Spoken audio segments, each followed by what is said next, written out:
Tes. Assalamualaikum warahmatullahi wabarakatuh.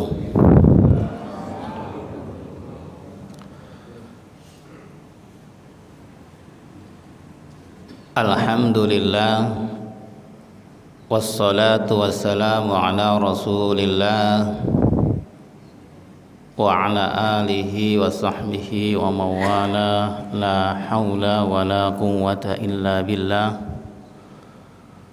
Subhanaka la ilma lana illa ma 'allamtana innaka antal alimul hakim. Rabbi shrah li sadri wa yassir li amri wahlul 'uqdatan min lisani yafqahu qawli. Amma ba'du. Segenap pengurus DKM Al-Manar yang kami banggakan, bapak-bapak, ibu-ibu, jamaah kajian taklim ba'da sholat subuh yang dirahmati oleh Allah Subhanahu wa ta'ala. Alhamdulillah, pada pagi hari ini Allah sampaikan kita dapat melaksanakan sholat subuh berjamaah dan bertatap muka kembali dengan saya seperti yang tadi diumumkan oleh panitia. Jadi saya ini ban serap, Pak, ya. Tapi walaupun ban serap, kalau orang pergi ya bisa sampai kan tujuan gitu ya. Kalau nggak ada ban serep ya agak sama sampai begitu. Baik, waktu yang berharga ini kita isi dengan taklim dengan judul mengkhianati doa kita sendiri. Ada salah satu hadis dari Rasulullah Shallallahu Alaihi Wasallam.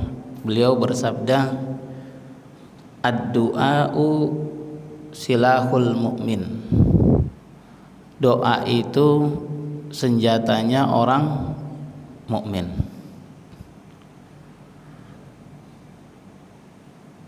Setiap doa yang kita panjatkan, apa harapan kita? Semoga Allah kabulkan, kan gitu, Pak, ya.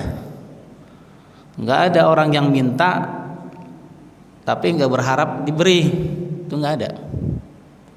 Yang namanya orang minta, orang mohon, pasti harapannya satu, dikabulkan oleh Allah Subhanahu wa ta'ala. Nah, kata baginda Nabi dalam hadis tadi, orang Islam ada senjatanya doa, sama kayak orang perang. Kalau orang perang senjatanya apa? Nuklir sekarang. Zaman dulu apa? Bom runcing. Kan gitu, Pak. Ya nggak bisa perang pakai tangan kosong begitu. Nah, maka Allah beri fasilitas kita untuk berdoa sebagai senjata. Allah menjamin bahwa setiap doa yang kita panjatkan pasti Allah kabul. Itu pasti, Pak. Bagaimana Pak Ustadz bisa bilang begitu? Coba kita tengok di dalam surat Al-Baqarah 186. Allah Subhanahu wa ta'ala berfirman, wa qala rabbukum wa idza sa'alaka 'ibadi anni fa inni qarib ujibu da'watid da'i idza da'an falyastajibu li wal yu'minu bi la'allahum yarshudun. Al-Baqarah 186. Apa artinya? Dan apabila hamba-hambaku bertanya kepadamu ya Muhammad tentang aku, maksudnya Allah. Ada hamba-hamba Allah bertanya kepada Nabi Muhammad tentang Allah. Maka Allah perintahkan kepada Nabi Muhammad untuk berkata kepadanya, maka jawablah, sesungguhnya aku ini dekat. Kalau Selipi Pondok Gede dekat atau jauh, Pak? Jauh. Saya sama kamera dekat atau jauh? Dekat. Ya, gambaran dekat seperti itu. Dekatnya Allah kepada kita tidak seperti dekatnya saya dengan kamera, lebih dekat lagi. Itu kata Allah. Allah itu dekat sekali. Kemudian aku kabulkan permohonan orang yang berdoa. Nah, kayak kita kan berdoa tuh tadi. Apabila ia berdoa kepadaku, berdoanya kepada Allah, hendaklah ia memenuhi perintahku.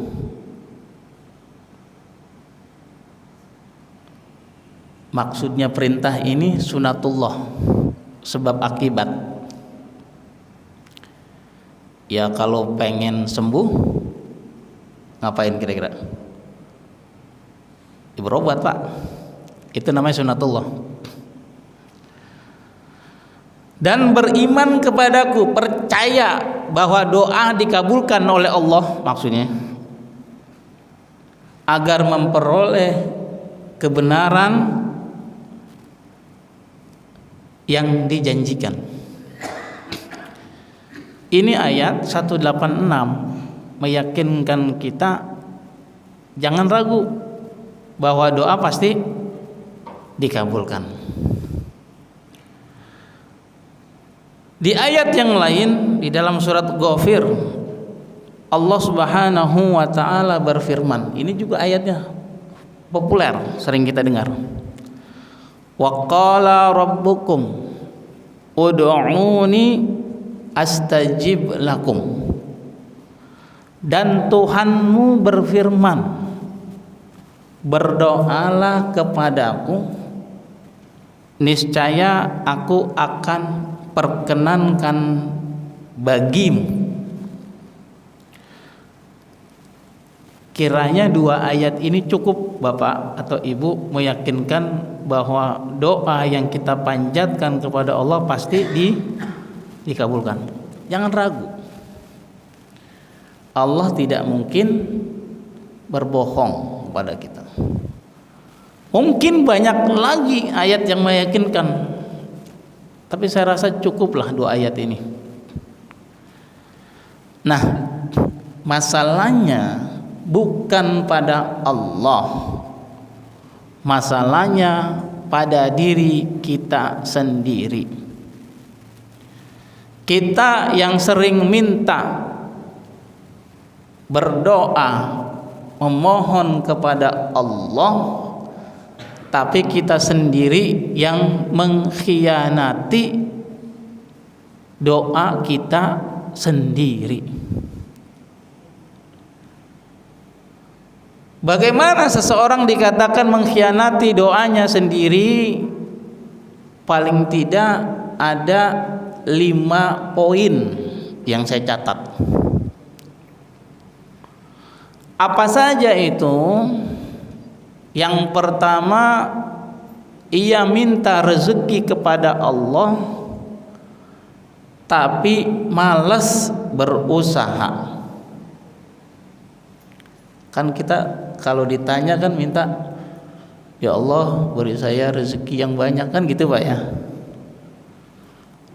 Saya pengen punya rumah, saya pengen punya mobil, pengen punya gaji gede, penghasilan besar, tapi kerjanya malas. Bahwa rezeki Allah Subhanahu wa taala jamin kepada kita, pasti. Allah sebagai pencipta bertanggung jawab terhadap ciptaannya. Pasti, Pak. Pasti. Sebelum Allah ciptakan kita, sudah diciptakan fasilitas hidup untuk kita. Allah bertanggung jawab penuh terhadap rezeki kita. Masalahnya tuh rezeki tidak mungkin datang sendiri, gitu ya Pak ya. Kalau orang tidak bekerja, kira-kira dapat gaji atau tidak? Hah? Tidak Pak ya. Kalau orang bekerja dapat gaji? Bahkan orang pensiun aja yang sudah tidak bekerja dapat uang pensiunan, kan rezeki Pak ya. Sebabnya apa? Ya sebabnya waktu masih muda dia bekerja. Jadi kalau ada orang sholat duhanya rajin, tahajudnya rajin, semua ibadah rajin, mintanya yang baik-baik, minta rezeki, tapi tidak mau bekerja, malas Pak. Wah, ini yang disebut mengkhianati doanya sendiri. Ya nggak bisa dibilang, Pak saya bertawakal kepada Allah, Allah kan jamin rezeki saya, kan begitu. Tawakal itu setelah berusaha. Kalau sudah berbuat baru bertawakal kepada Allah Subhanahu wa taala. Tidak bisa kita mengandalkan Allah mendapatkan rezeki tanpa berusaha, itu tidak mungkin. Dulu kan ada cerita di zaman Umar bin Khattab radhiyallahu anhu, ada seorang pemuda rajin dia beribadah, dia minta kepada Allah rezeki, tapi diamati nih pemuda tersebut, ini pemuda kayaknya di masjid aja, ya kan, remaja masjid mungkin gitu ya. Ya sholatnya sih rajin, bukan masalah sholatnya, bukan masalah sholat duhanya, tapi diminta rezeki, tapi nggak mau bekerja. Kemudian Umar bin Khattab menghampiri pemuda tersebut, bertanya, ente lagi ngapain? Saya lagi berdoa kepada Allah, minta rezeki. Bukankah Allah menjamin rezeki kita? Benar, kata Umar. Lalu apa yang kau lakukan setelah berdoa? Ya aku berdiam diri, menunggu datangnya rezeki dari Allah. Kemudian Umar berkata, langit tidak mungkin menurunkan hujan emas, begitu juga Allah tidak mungkin memberimu rezeki tanpa ikut campur tanganmu. Kemudian pemuda tersebut Umar mengusir pemuda tersebut dari masjid. Jadi bukan salah sholat duhanya, bukan salah doanya, salahnya nggak mau bekerja. Dulu ada juga cerita di zaman Rasulullah Sallallahu Alaihi Wasallam, ada seorang laki-laki anak muda, kulit hitam, ya kan, berkeringat. Kemudian Rasulullah pernah mencium tangan pemuda tersebut.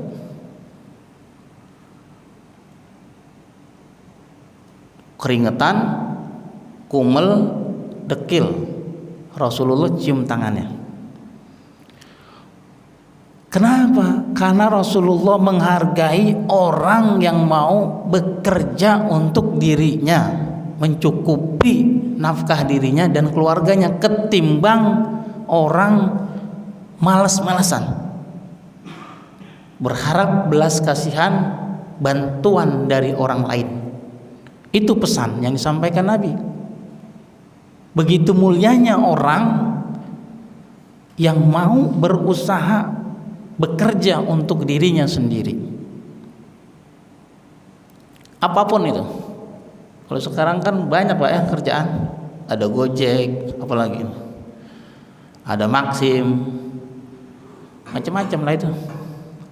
Yang penting kan sekarang asal mau dan tidak gengsi, itu aja sebenarnya. Baik. Jadi kalau ada orang yang hanya berdoa kepada Allah, nggak mau bekerja, nggak mau berusaha, sama seperti dia mengkhianati doanya sendiri. Itu yang pertama.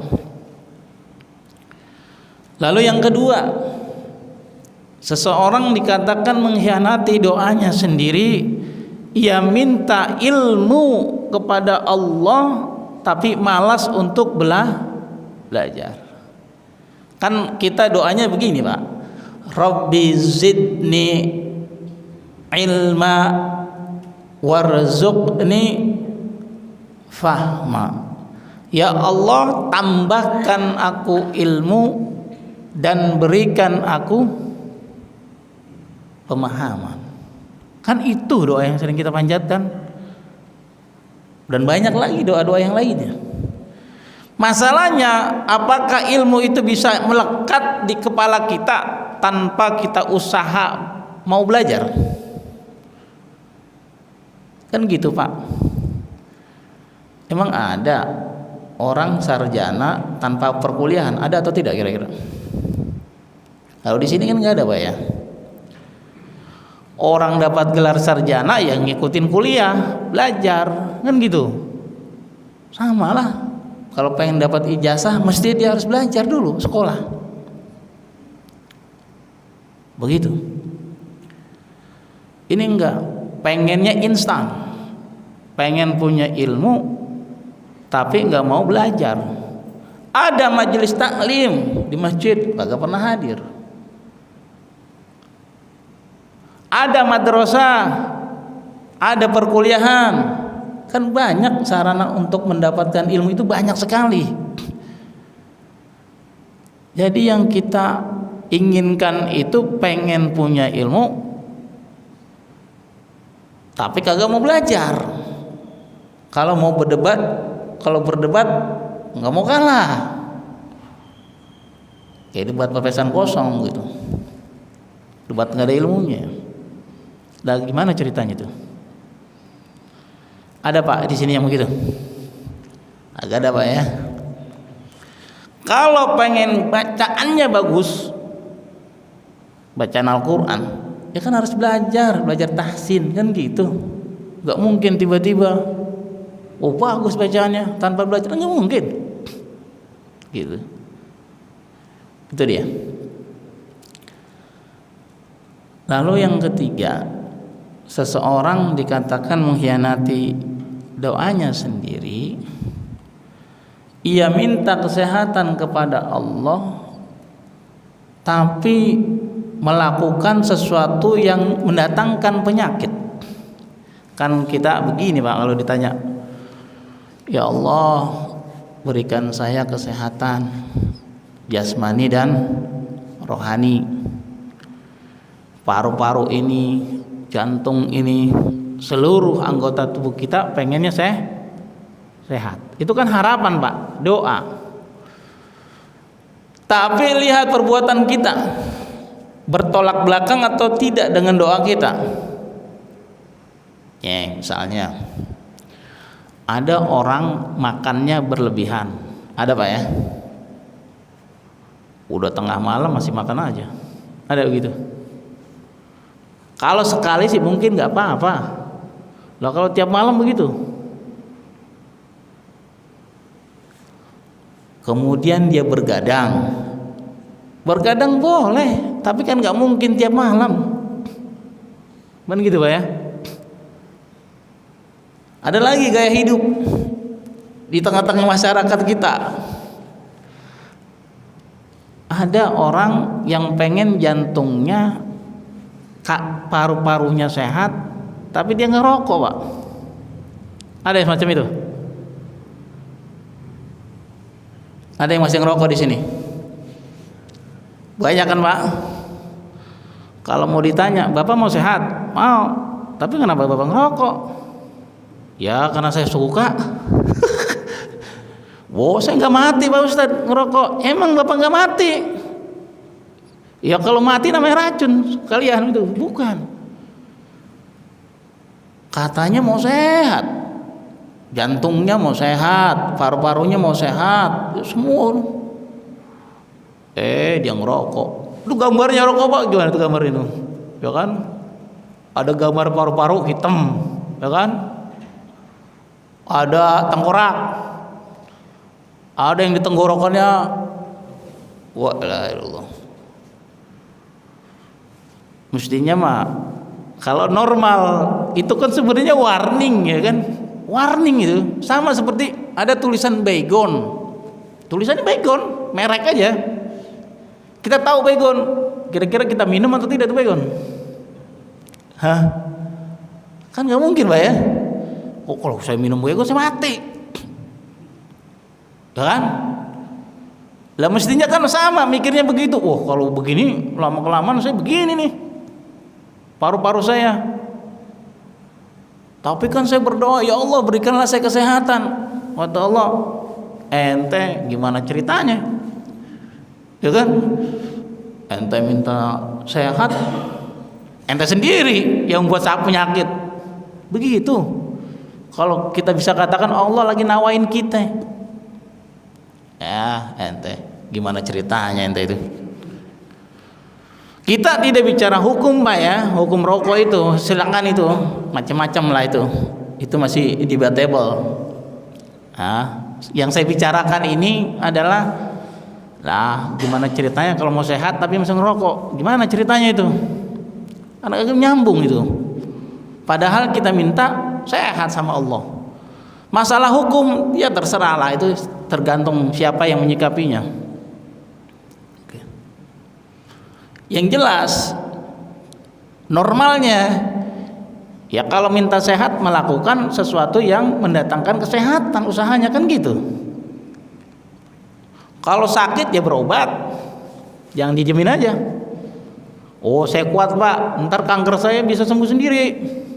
Ada yang begitu? Kagak bisa Pak. Itu kan namanya sunatullah, sebab akibat. Kita melakukan pasti ada akibatnya. Kita tidak melakukan ya tidak ada akibatnya.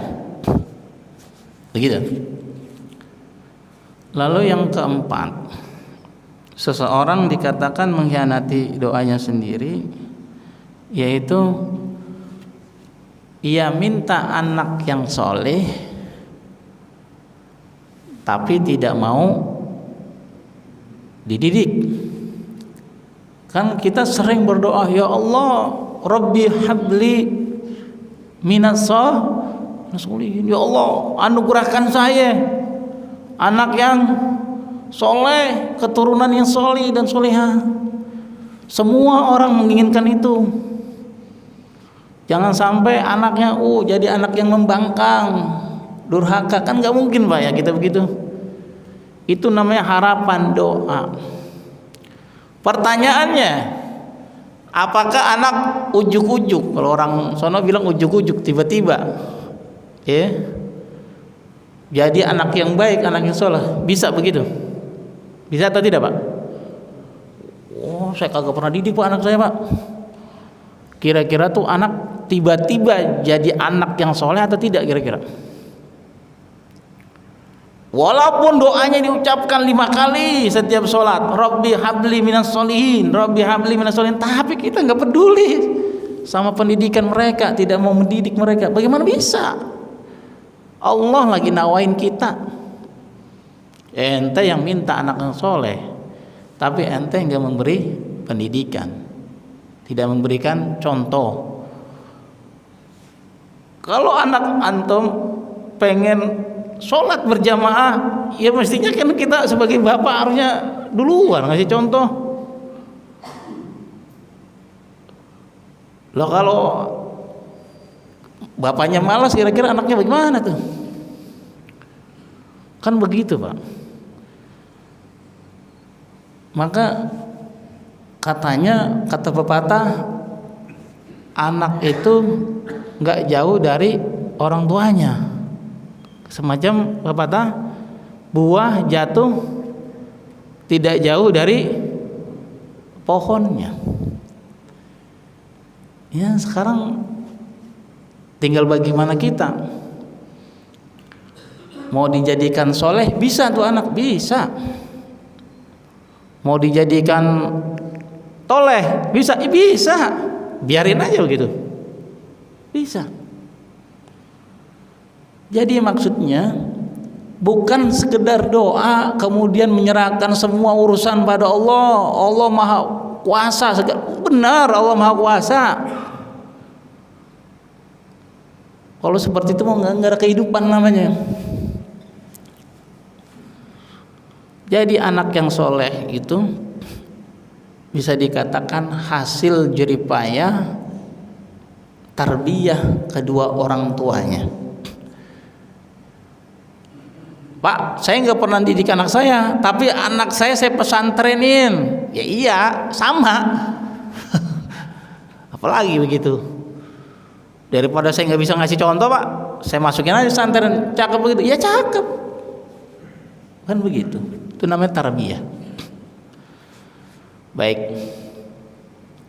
Nah, yang terakhir, Pak, seseorang dikatakan mengkhianati doanya sendiri, ya.